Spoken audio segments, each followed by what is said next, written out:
What could a beloved celebrity have done that made Johnny Carson, the king of late night, ban her forever? Was it a scandal, a betrayal, or something even deeper behind the curtain?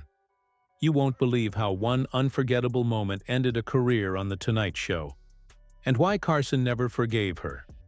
But the real story? It's way more complicated than anyone expected. Stick around because once you hear what happened, you'll never watch late-night TV the same way again. She was once the darling of late-night television, Carson's go-to, the woman who made America laugh right alongside him. But then, without a word, she vanished. No farewell, no cameo, not even a tribute during the show's final days. One night she was basking in the glow of applause, and the next she was erased, as if she'd never existed. It wasn't just her. There were others, names once lit up in lights, who fell from grace with one chilly glance from Johnny Carson. The kind of fall that doesn't come with a crash, but with silence. A silence so sharp, it cut careers off at the knees. There was a time in Hollywood when a 5-minute appearance meant everything. If you landed on The Tonight Show, you weren't just seen. You were validated. You belonged. And that belonging could take you from a nobody to a household name overnight.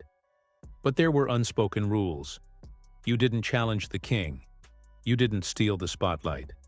And above all, you never stepped out of line. Because when you did, you disappeared. Quietly, permanently.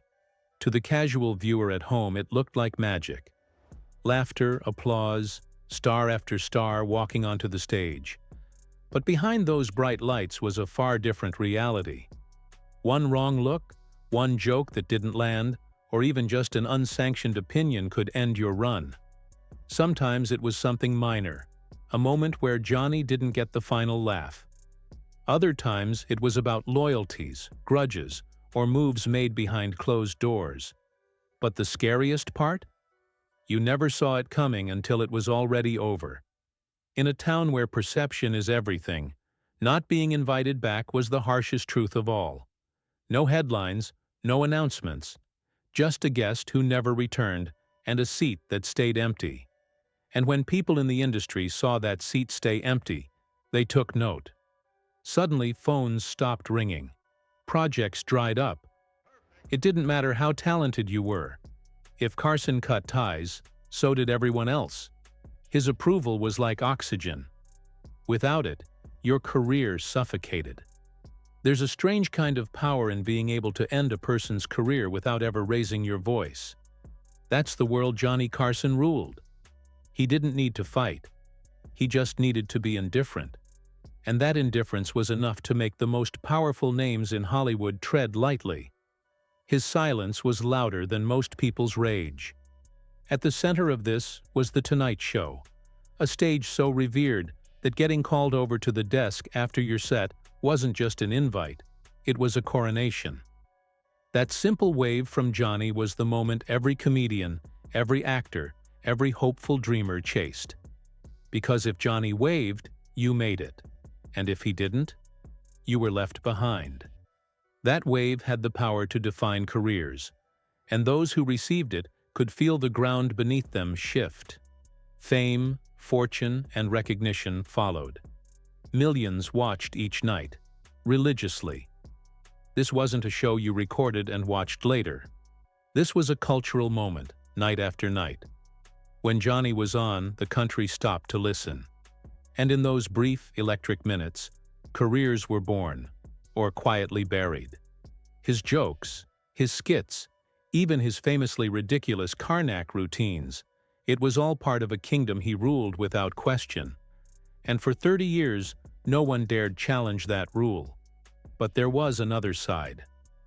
When the cameras went dark, Johnny wasn't always the affable jokester America adored. The man who made so many careers could just as easily end them. He didn't need to blacklist anyone officially. All it took was a subtle shift, a quiet decision. And Hollywood listened. They always listened. Take Rich Little, for instance. A brilliant impressionist, beloved by audiences, especially for his uncanny take on Carson himself. But Johnny didn't laugh. He didn't scold either. He just stopped inviting Rich back. The word was his act had grown stale, but insiders knew better. Dana Carvey had a similar experience. He nailed Carson's mannerisms on a promo tour for Wayne's World and earned laughs everywhere. Except from Johnny. Again, no confrontation. Just absence. And absence in Johnny's world meant extinction. The truth is, there was no rule book. No one knew the exact moment they crossed the line until they were already over it. Which brings us to one of the most shocking betrayals Johnny ever felt. One that came not from a stranger, but from someone he mentored, promoted, and trusted. Joan Rivers wasn't just another comic. She was Johnny's pick, his protege. In the early days, she was scrappy, brilliant, and endlessly hungry for a shot. She wasn't getting booked elsewhere, labeled washed up before she was even in her mid-30s. But Johnny saw something. He gave her that golden 5 minutes, and she killed it.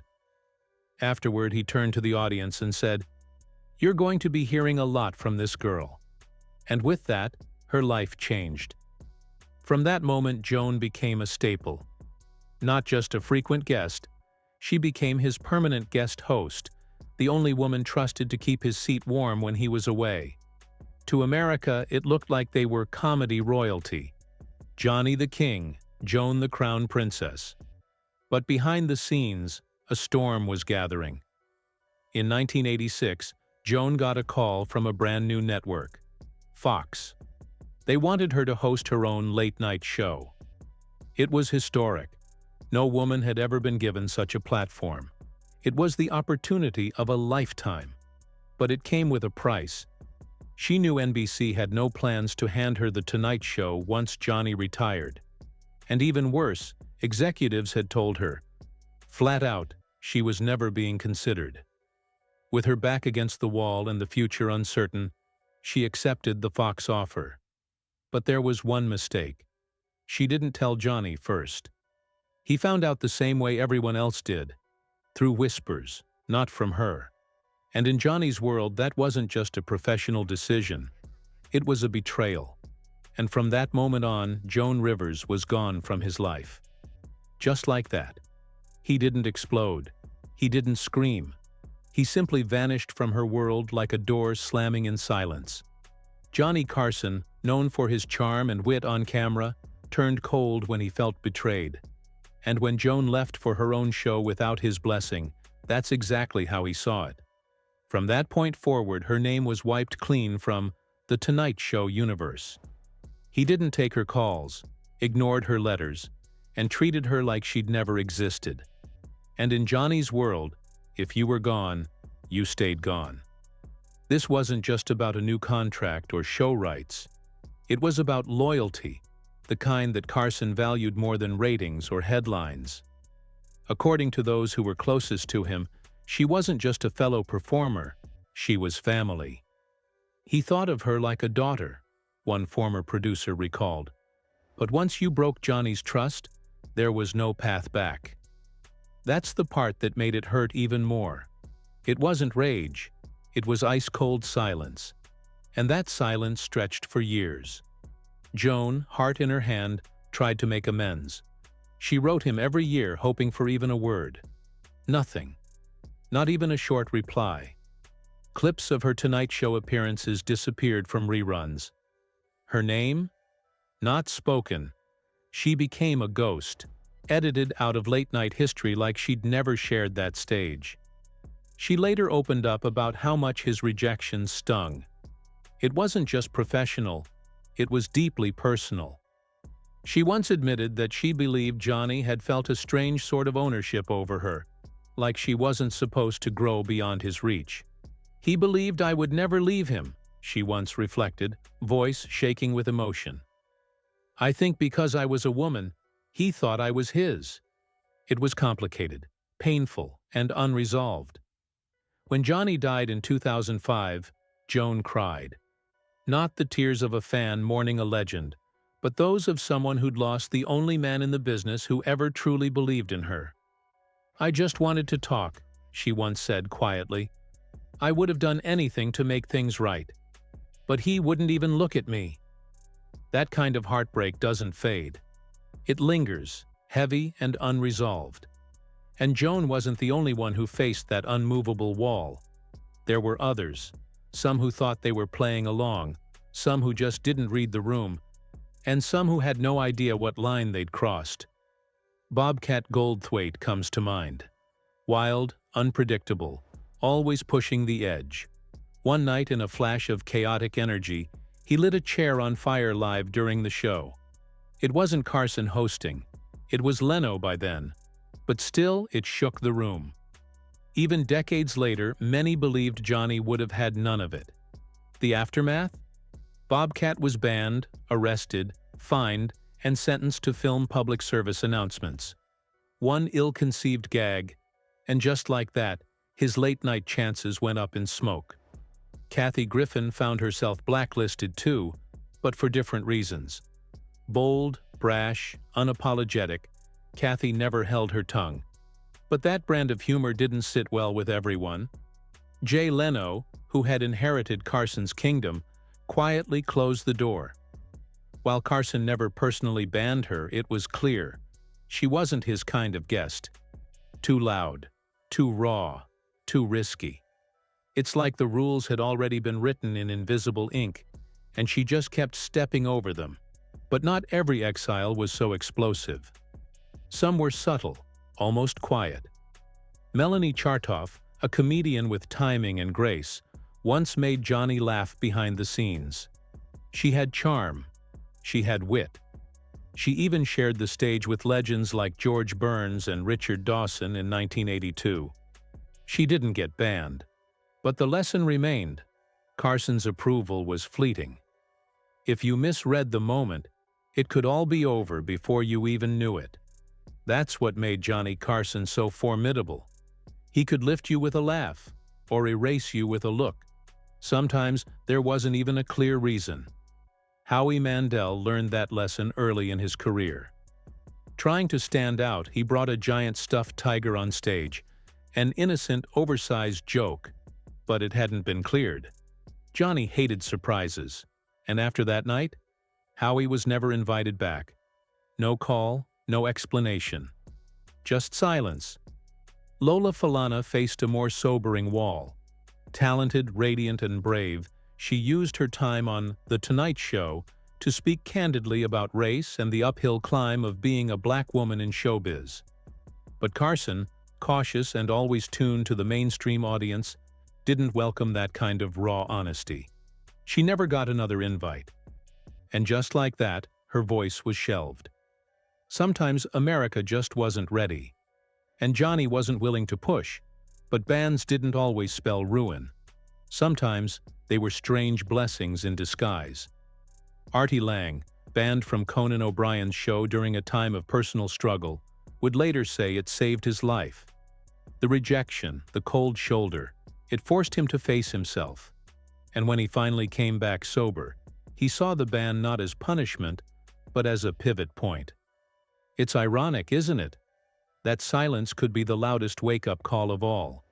And then there was Wayne Newton. For years, he and Carson shared a friendly bond, Vegas and Burbank, voice and wit.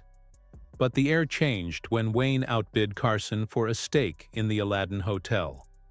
For Johnny, it felt like a power move, a personal one. But rather than confronting Newton directly, Johnny used his monologue as a weapon. He started lacing in sharp jabs about Newton's looks, his mannerisms, even his character. The laughs came, but the barbs landed deep.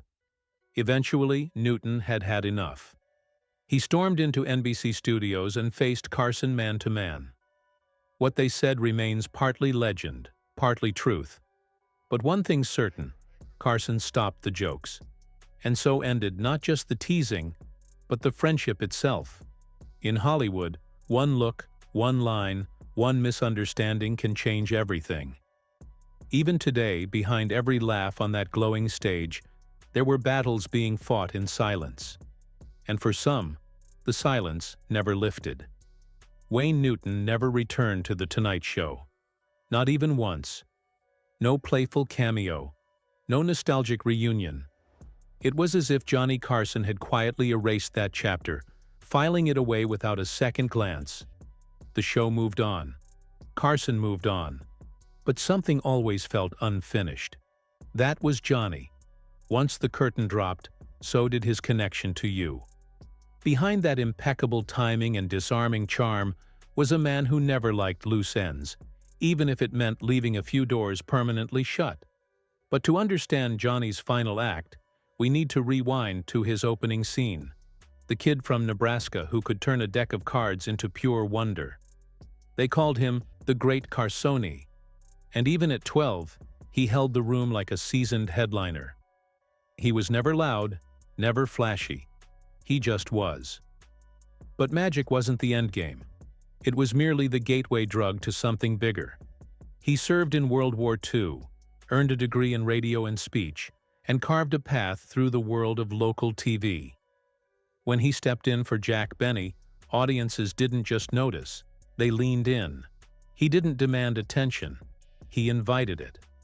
By 1962, The Tonight Show was his stage, and America couldn't look away.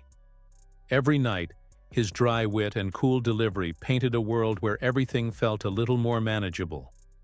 But behind those lights, there was a man rarely seen. Johnny didn't share. He entertained. And the more he entertained, the more he built walls. His presence felt easy, but his personal life was a Rubik's Cube nobody could solve. The truth? Carson was a master of control. If a guest veered too far off script or stole too much of the spotlight, his grin never wavered, but the air turned icy. He was always in command, even in silence. The late-night king smiled for millions, but when the applause faded, he walked into shadows few could follow. And those shadows? They were everywhere in his personal life. His 4 marriages told the story in 4 chapters of ambition, chaos, and heartbreak. With Jody Wolcott, the girl before the fame, he tried to hold on to something real. But as his star rose, so did the space between them. Affairs, long work nights, and endless demands eventually split them apart. Then came Joanne Copeland. She was poised, intelligent, and glamorous, a match for the Carson show. But their marriage was a war zone behind closed doors. Infidelities weren't secrets, they were symptoms. He masked the pain with humor, once joking his ex-wives, left with everything but his cufflinks. But it wasn't really a punchline, it was a cry, disguised as comedy. Joanna Holland came next, and history repeated itself.